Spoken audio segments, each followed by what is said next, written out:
Look, I've been trying to study Islam for 20 years, a little more than 20 years. When I first started, it was in New York City. And in New York City, every masjid was a different kind of Islam. And every other masjid said, those ones, kafir.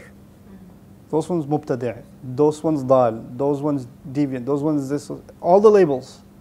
Everybody had labels for everybody else. And it was very confusing, until I realized something. The people that focus on the mistakes of others, stay away from them. Number one rule. If you're following someone whose only concern is this one is wrong, this one is wrong, this one is wrong, this one is wrong, then they're wrong. That's not Islam. Our Prophet ﷺ, did he focus on all the different wrongs? Does the Quran focus on all the different wrongs? No. The Quran has, no, don't worry about what other human beings are doing wrong. Focus on what is right. For example, I sat with one group. I don't have to name the groups. I sat with one group for almost 1 year. We read books, we learned about different groups, we learned about different schools of thought, etc., etc. I didn't learn one surah of Quran. Not one surah. I didn't learn anything about the seerah of the Prophet ﷺ. After 1 year, I know a lot of information, but I don't know Allah better, and I don't know the Prophet better. How is this Islam? What Islam is this? Focus on what is fundamental. The Rasul ﷺ says, بَلِّغُوا عَنِّي وَلَوْ آيَةً. Communicate on my behalf, even one ayah. Sometimes some young man comes to me and says, which school you follow? Which fiqh are you? And I say to him, do you know Surah Al-A'raf? You read Surah Al-A'raf? He says, why? Surah Al-A'raf has the answer for which fiqh? It's like, no, do you know Surah Al-A'raf? No? Okay. When you study Allah's words, then come back and ask me more important question. Is Allah's words more important or this question more important? Our deen is a message from Allah. The practical reality is 99% of everybody's opinion is the same.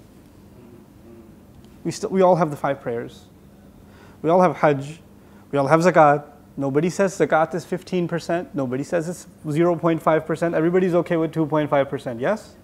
Nobody says there are 17 prayers or 35 prayers. Everybody's okay with 5 prayers. Nobody says Ramadan is 2 months. There's no disagreement, yes? The fundamentals of our religion are all the same. They're all the same.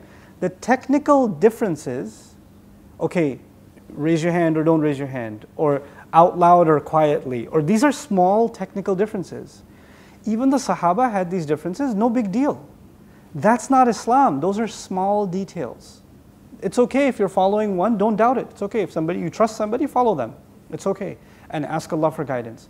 But our focus should be on the main religion itself. The main religion itself is gratitude, it's justice, it's truthfulness, it's honesty. You have people that are following every little detail, but they're cheating in their business. They're going to Hajj every year, and they don't give the wife the mahr. What Islam is this? So, the group question to me, I take the good from wherever I can get it. When I sit with some sheikh, some scholar, I don't ask, so which flavor? So I have to be careful first. No, I just listen. I learn. If I agree, I agree. If I disagree, I say I disagree with this or that. But I don't even go outside and say, I met this sheikh, here are my disagreements. Why? That's a conversation between me and him. That's for my learning. Why should I go out and tell people why I disagree with this person? And people love this for entertainment. They say, hey, what do you think of Sheikh this one? I think he's a good person. No, what do you think about his opinions? Please tell me your opinion about his opinion. I don't have time for that. I have the word of Allah to study. I have my Prophet to learn about. Why am I concerned about somebody else's opinion? Their opinion, go ask them. Go ask them. But we like to think of it like, in sports you have different teams. People turn this into entertainment. This one versus that one. This one opinion versus that one opinion. And you know what he said about your opinion? You know what they said about your opinion? And then people sit back and this is entertainment. That's not Islam. That to me is a disservice to our religion. We shouldn't fall into that.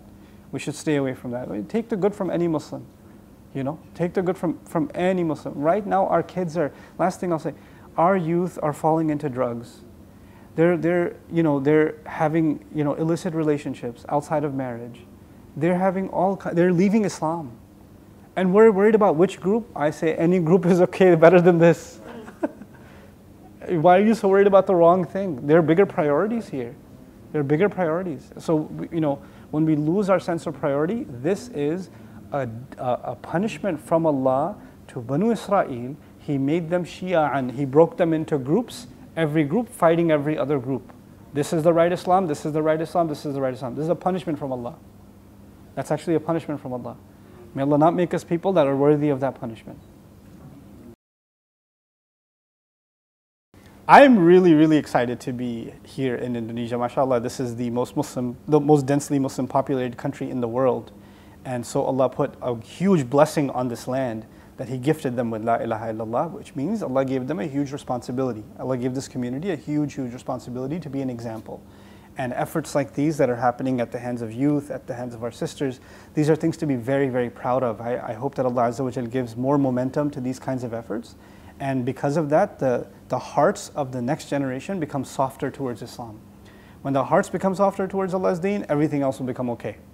Our focus in the work of deen is to only be able to soften other people's hearts. And at the end of the day, that only happens when we give a good, sincere advice, good, sincere message from Allah, and the rest is up to Allah. May Allah bless this country, and may Allah Azza wa Jal bless the coming generation of this country, and give the elders of this country patience and wisdom, and give the youth of this country the sense to take lead from the wisdom of their elders. Barakallahu li wa lakum. Assalamu alaikum wa rahmatullah.